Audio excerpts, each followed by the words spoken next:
So yun mga kalotis, nandito tayo ngayon sa bahay nito. So magandang hapon sa inyong lahat. So tayo ay mag-i-interview sa buhay ng isang tao. So ngayon mga kalotis, huwag nyo kakalimutan na mag-subscribe sa aming YouTube channel. And then, huwag natin paligwig-ligwig ito. Tara na! Kalotis, papasok na tayo sa bahay dito. Yun. Nakita niyo yung bahay niyan. Dito tayo mag-i-interview ngayon, mga kalotis. So ngayon, tara, sundan niyo pa.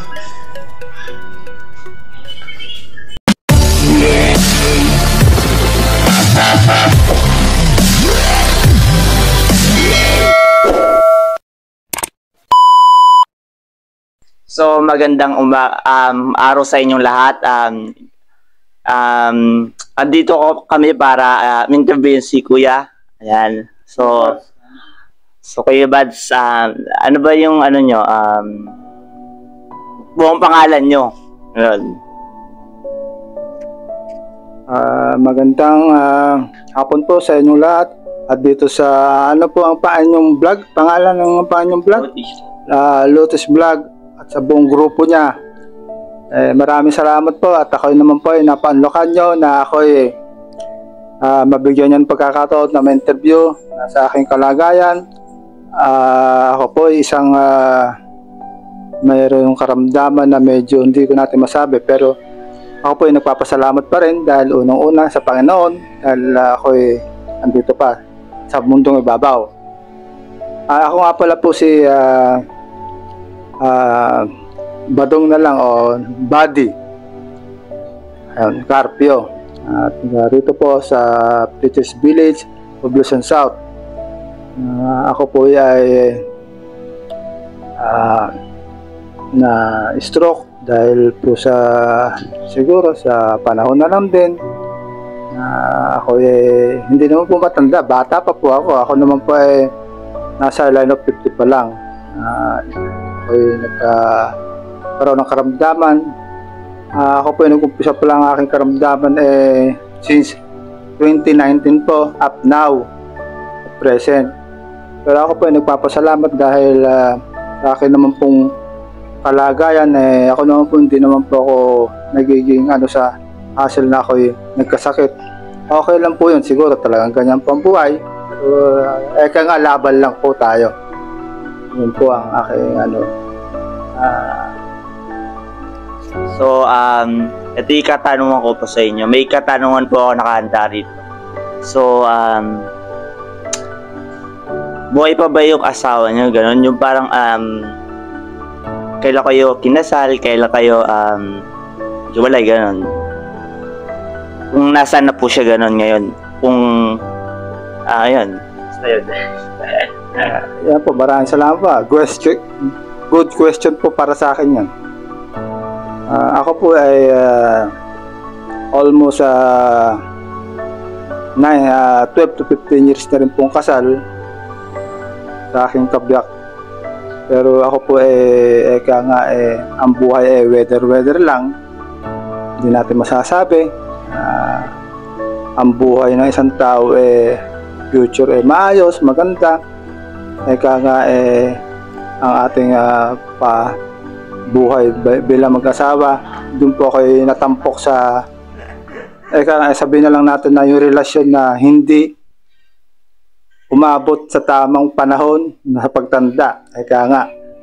Pero ako nagpapasalamat pa rin po dahil unang-una kahit naman po ako siguro dumating sa punto na hindi naman lang maganda ang aking nagrelasyon sa aking wife o ex-wife, nagpapasalamat pa rin po dahil ako naman po binigyan naman ng 2 anak na kahit paano na masasabi natin ako hindi naman din naging siguro hindi ako perpektong magulang, hindi rin ako perpektong husband para sa kanya, pero kaya nga po counterpart pa ng buhay ng tao yung ganun, lalong-lalo na hindi lang naman din po ako nagsasuffer na ganito.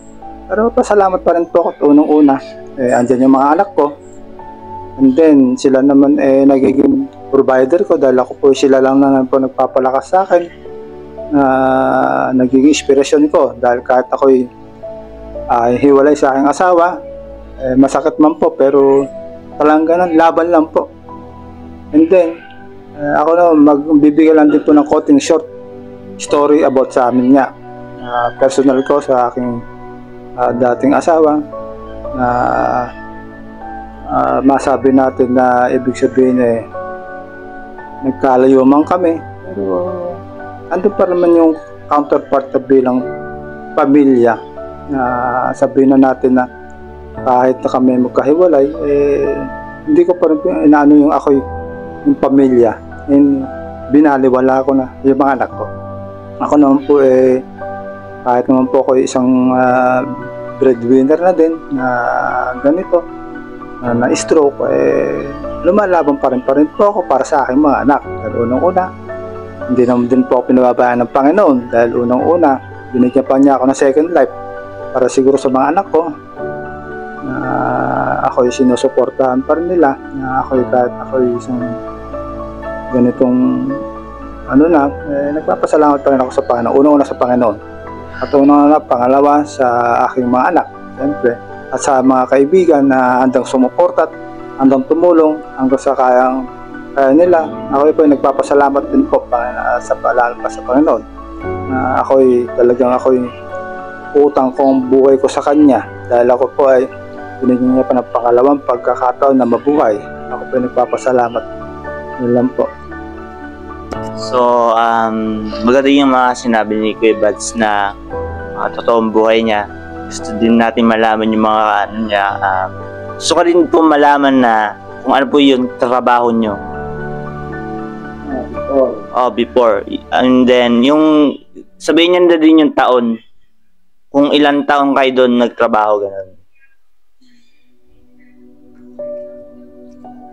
Actually, ako po dating nagtrabaho sa, ibig sabihin hindi ko na rin po siguro ano pa yung malalim na route na ibang aking naging buhay sa aking pagkabinato, pero kasi hindi na po dapat ganyan kasi medyo kompo yun short na lang po, term na lang po yung ano ko sa inyo na sa ngayon at noon, pero short term na lang po.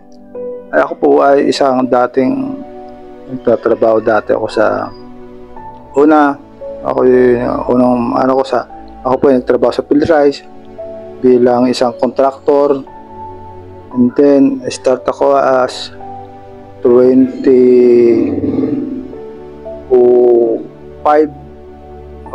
and then hanggang 2007 ako nagtrabaho doon sa Philippine sa PhilRice po for short. And then nangyayari po ako kontrata doon. Ako po napasok din na sasabihin na lang natin na isang private security, hindi naman po delinquent, ibig sabihin okay lang naman po bilang isang VIP personnel na talagang andun na rin po yung risk, pero okay lang naman po. Since yun po ako'y nakadalawang taon, since nag-umpisa po ako doon 10 to 11 2010 2011 ako po nag-start nagtrabaho doon, and then tapos po ang aking contract doon, kami naman po nagsama din ng asawa ko nung after namin ako sa trabaho na nagsama po kami sa work namin sa Kabanatuan na private din po yung aming pinagtrabahoan noon, na nagsama kami as ako po isa din na escort security pinagtatrabaho niya. Hindi ko na lang din po babanggitin ko ano po yung, pero isang business company po yun ng boss niya, na ako po hinire niya rin doon bilang isang, sabihin na natin as a security na rin din po, VIP security din doon sa kanya. Tumagal naman po kami na almost 3 years doon sa trabaho namin. Nagresulta naman po ng medyo okay, hanggang sa nagkaroon lang din po ng medyo hindi magandang pagkakaanuhan din sa, alam niyo na po, yung inggit sa trabaho, hindi natin inaasahan, pero ganun pa na ako ay nagpapasalamat at kami naman po ay natapos ko rin naman namin yung kontrata namin na kami po ay nag-iwalay-iwalay kahit na mayroong konting hindi pero ako po ay nagpapasalamat at malinis naman po kami umalis doon na wala naman po kaming iniwan na atraso sa aming trabaho. Yan lang po. So, ang next question natin is, may mga trabaho kayo, may mga anak, may asawa, at ito po yung last, pangalawang last na tanong ko po. So, ang unang tanong po, matagal na po ba kayo dito sa bahay na to? O may pinaglipatan kayo, ganon? Actually, since my birth, 1973, ako pinanganak. Dito na po ako lumaki sa bahay na to, sa town na to, sa Muñoz. Ibig sabihin dito na po ako nagkaroon ng mulat ng aking mga mata na ako naman po naging maayos. At eto nga po, hanggang up now, actually, ito po ay bahay ng aking magulang na halos dekada na rin po ang inabot nitong bahay, kaya ganito ang naging departure ng bahay. Gawa nga lang din po ng siguro itong bahay na ito additional na ibig sabihin yung sa tagal na rin, kaya yung fracture ng bahay medyo hindi na maayos, pero kahit pa paano naman po hindi naman pa naging sagabal pa sa amin dahil unang-una natitira pa naman po namin naging maayos at hindi naman po kahit naman ganyan po ayos pa rin naman po. Ako po dito na rin talaga lumaki sa town proper ng Muñoz, Science City, Poblacion South. Hanggang sa ako po nagkaasawa, ako dito na po hanggang sa ang aking mga magulang sumakalang buhay na rin po. Silang dalawa. Ito na lang po ang pamana na naiwan sa akin at sa aking mga anak na pag-iingatan na lang namin dahil ito na lang po yung natitirang alaala namin sa aking magulang. Kahit anong hirap, siyempre, lumaban pa rin tayo dahil dito pa rin naman yung survive tayo dahil tayo bilang isang tao hanggang lumaban na hanggat nabubuhay lumaban pa rin dahil binigyan pa rin tayo ng pangalawang pagkakataon ng ating Panginoon. Yun lang po aking masasabi. So, kailangan po natin talaga na mabuhay ng kasama yung mga anak. Yan. So, ano yung pinagkakakitaan nyo ngayon?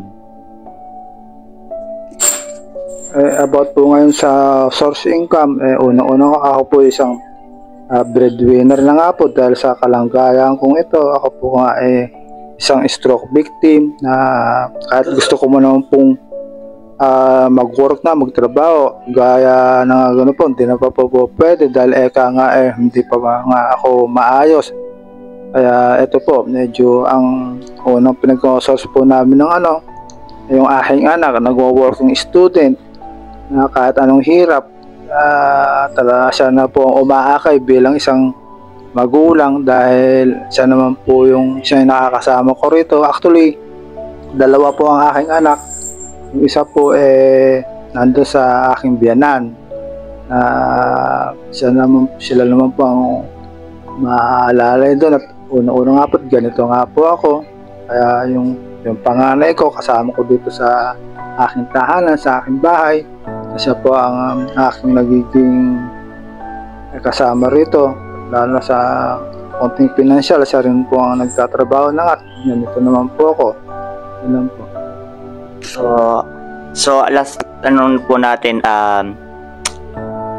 nahihirapan po ba kayo sa mga ngayong sitwasyon nyo ngayon? Or may dinadala kayong mga problema sa buhay? Nahihirapan po ba kayo dyan or hindi? Actually, talagang napakahirap po sa sitwasyon ko. Siyempre, kahit sino man po siguro, pag isang tao may karamdaman, na lalo na hindi basta-basta karamdaman lang, na pwedeng gumaling agad, ora mismo pwede kang gumaling. Kasi po ako po, nagsasuffer po ako. Almost magpa 5 years na po akong ischemic stroke. Eka nga, hindi po basta-basta itong pinagdadaanan ko na ito, nakaramdaman ko. Kaya, pero ako po, hindi ko po tinanim sa loob ko na bakit o ako nagkaroon ng ganito. Ako po nagpapasalamat talaga. Dahil unang-una, kahit man po ako'y ganito, maayos pa naman po ang aking kondisyon na ako'y hindi ko po sinisisi ang Panginoon. At lalong-lalo na, hiram lang natin ng buhay natin sa Kanya, di ba? Siguro nagkataon lang po talagang isang pagsubok lang ito, sa aking buhay. Yan lang po. So, maraming salamat po. Ayun na po yung interview namin, pero papasalamat din po kami sa inyo na interview ko namin ng araw. So, sa araw po na ito, dapat tayo talaga, kailangan talaga natin malaman yung mga sitwasyon ng buhay natin. Aminin talaga natin sa buhay natin na nagkasala din tayo. Amin din natin na marami din tayong nagawang mali sa ating pamilya. Pero sa pamilyang ito, dapat talaga natin ingatan sila. Kasi di agad-agad yan na tawag dito, kuya? Yung pakiramdam ng isang anak na mawala. Kailangan talaga natin na mahalin ang ating mga magulang hanggat nabubuhay sila. Kasi dadating din ng panahon, magiging isang ganap din kayong pamilyadong tao. Kayo rin ay mag-handle din. Kaya lang, unang-una, pakiusap ko lang din na huwag nyo munang ituon ang buhay nyo sa ganong sitwasyon. Hanggat maaari, kayo ay magsumikap din sa inyong buhay. Kahit kayo ay nag-uumpisa pa lang, hanggang sa kayo magkaroon ng tamang edad, pag dumating kayo sa punto na magkakaroon kayo ng pamilya, hindi kayo magkaroon ng problema. Yun lang naman po ang aking din. Kaya sa mga kabataan ngayon, tayo hindi tayo dapat maging mapusok. Dahil unang-una, hindi naman tayo habang panahon ay bata. Tayo rin tatanda rin at kayo rin magkakaroon din ng pamilya na magiging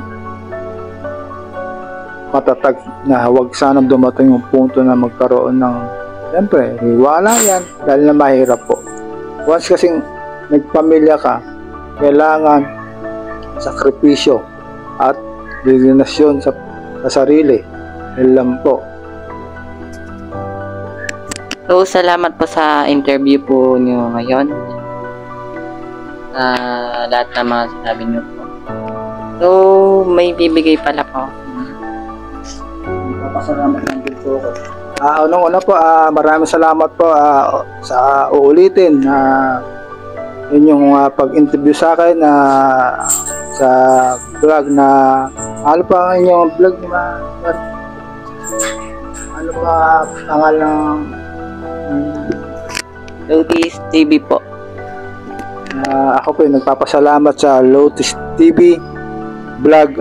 Ako po opportunity binigyan niya ng pagkakataon na ma-interview. Kahit ng short interview lang po. Maraming salamat po.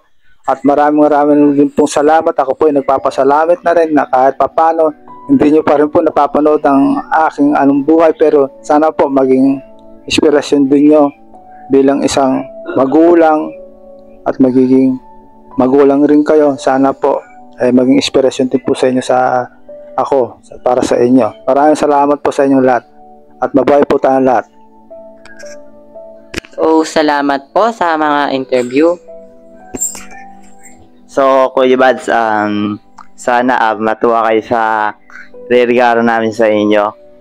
Sana makatulong din sa pamilya nyo, gano'n, di ba?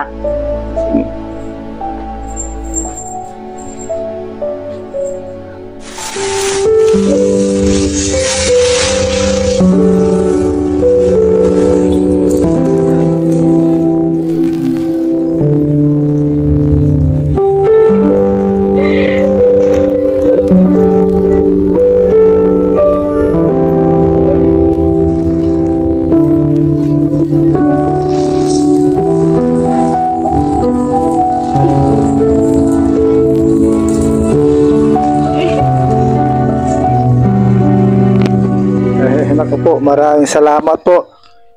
Maliit man o malaki, kung ano po yun na ibigay nyo, ako po ito puso nagpapasalamat dahil unang-una sa Panginoon, unang-una ginamit yung instrumento bilang isang tao na handang tumulong kahit sa maliit na bagay na naibibigay nyo, malaking bagay yan.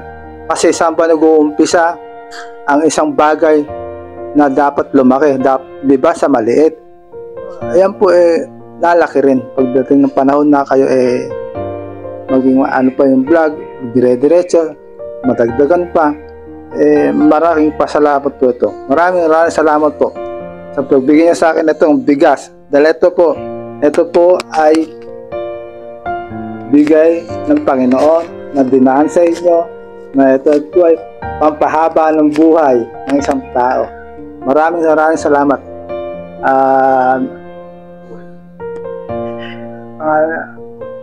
Buboy, salamat. And kay Kuya Lindon, maraming salamat din po. Yun lang po, maraming salamat sa bigay nyo. Ito po malaking bagay sa akin. Malaking bagay po. Sa totoo lang po, malaking bagay. Maraming salamat po.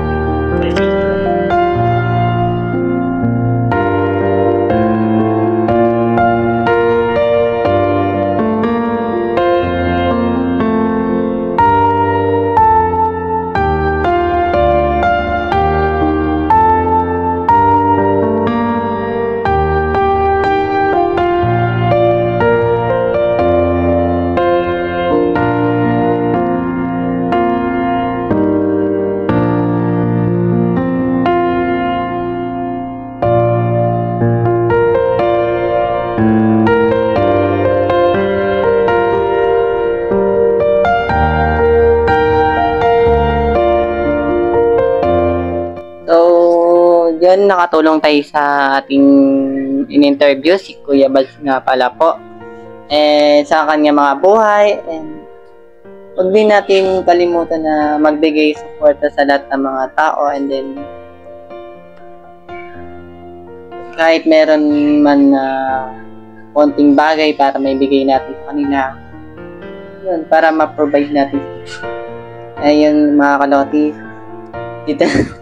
Okay na, salamat po. Maraming salamat po. Maraming salamat sa tulong. Ito man, maliit, malaki.